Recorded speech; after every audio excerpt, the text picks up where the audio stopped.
Hello everyone! Welcome to my channel. In this video ay ipapakita ko sa inyo ang naging performance ng aking portfolio last week.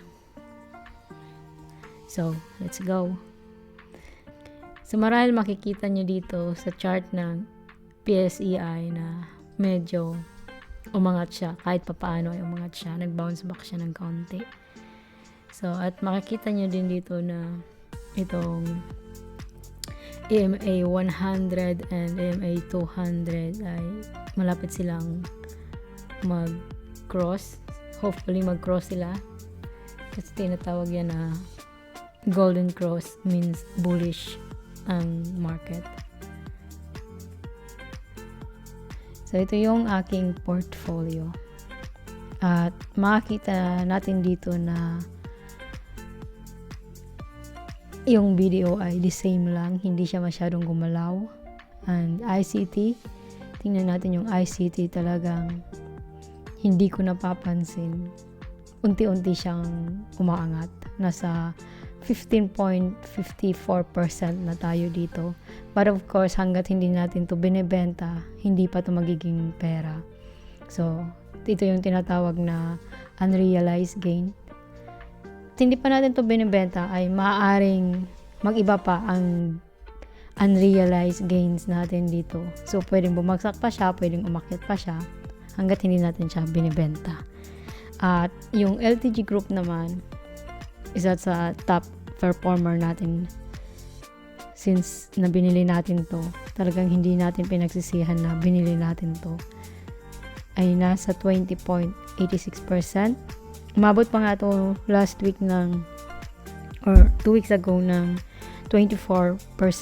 But, gaya nga ng sabi ko, hanggat hindi natin to binibenta, ay hindi pa natin sigurado na ito na talaga yung magiging earnings mo. Unrealized gains pa lang to. Yung Metrobank naman ay umakyat siya dahil nag-announce na din sila ng kanilang dividends, umakyat din yung price niya. Kaya umabot na din sa unrealized gains natin dito ng 4.81%. Ang Maynilad, look at this Maynilad, siya ang pinakamataas na unrealized gain natin dito. Ang Maynilad, which is nabili natin to nung nag-IPO last year, November, sa halagang 15 pesos. At hindi na tayo nagdagdag, hindi rin tayo nag-take profit. So, tingnan natin sa mga susunod pa na araw kung ano yung magiging price action nito. Kung aakyat pa ba to or bababa siya. Hopefully, patuloy pa din siyang umakyat since na hindi pa sila nag-announce ng kanilang dividend. At ang Oceana Gold naman ay nandito na tayo sa 5.46%. So, good decision yung ilipat natin yung pera natin sa Oceana Gold. Nag-cut loss tayo sa plus and then nilipat dito sa Oceana Gold, which is good decision. And nandito naman tayo sa RCR, which is bumaba na siya.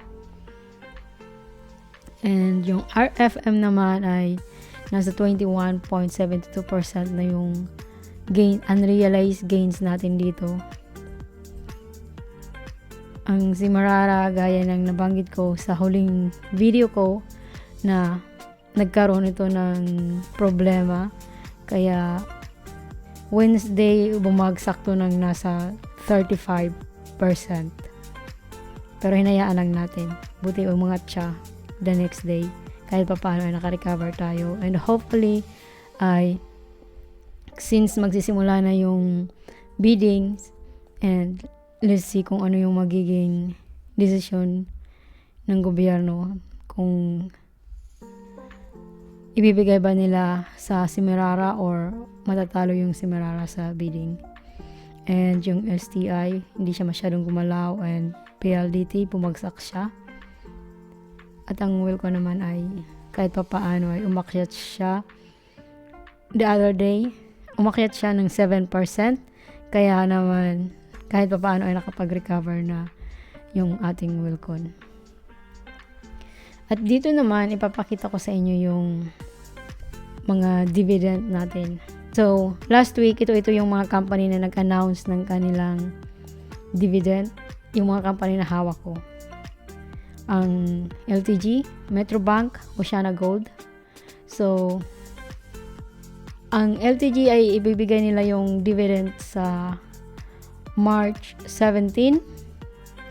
At makakakuha tayo dito ng 1,188 pesos. Deducted na yung 10% dyan. And then yung Metrobank sa March 26 naman sila mamimigay at more than 6,000 yung makukuha natin dito. Actually, nakailang ulit akong calculate dito kung tama ba yung computation ko kasi sabi ko, parang ang laki ng makukuha ko dito. Kasi pala, nung bumagsak yung Metrobank, kahit papaano, bumili ako ng shares kaya na nagdadagdagan yung shares natin sa Metrobank. And may special dividend silang ipamimigay.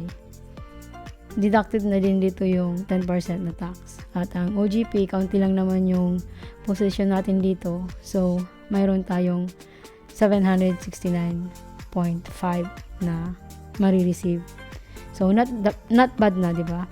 So, ito pa lang yung mga nag-announce. Yung iba, siguro mga April, sila magpe-pay ng dividends. Like yung tell natin. So, may mga makukuha pa tayo. Ang total amount na makukuha natin sa stock pa lang na to ay nasa more than 13,000. So, not bad. At ipakita ko sa inyo kung kailan ang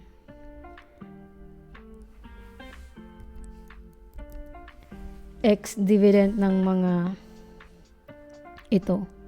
So, andito tayo sa LTG. So, ang ex-date niya ay sa March 5.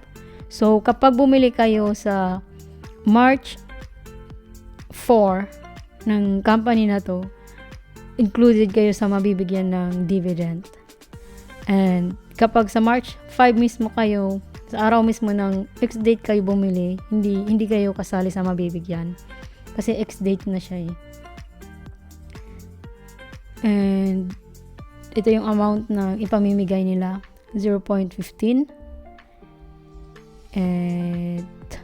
At mayroon pang regular. The other one is special and this one is regular. At ang Metrobank naman,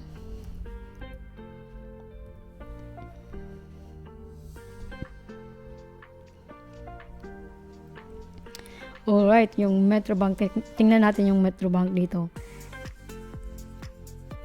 Malapit na mag-cross yung MA 100 saka yung MA 200. So, pag nag-cross yan yung tinatawag nilang golden cross. It means bullish. Possible na umakyat pa yung price niya. Good for those investors na sumalo dito around this area. So, andito na sila. Malaki na. 17.96. Ako kasi, nakabili ako around this area. This, around 72. Yep, this area. Kasama ako sa bumagsak around this area. Ito yung time na nagkaroon ng flood control scandal. Corruption sa flood control. So, bumagsak ang market. Yung may mga pambili, nakabili sila. Pero yung katulad ko na walang pambili during that time, hindi tayo nakapag-salo. And may special dividend din siyang ipamimigay. Ito yung 2 pesos. At ang regular ay 1.50 pesos per share. At ito naman ay sa March 6. So, if you want to catch the dividend, bumili ka sa March 5.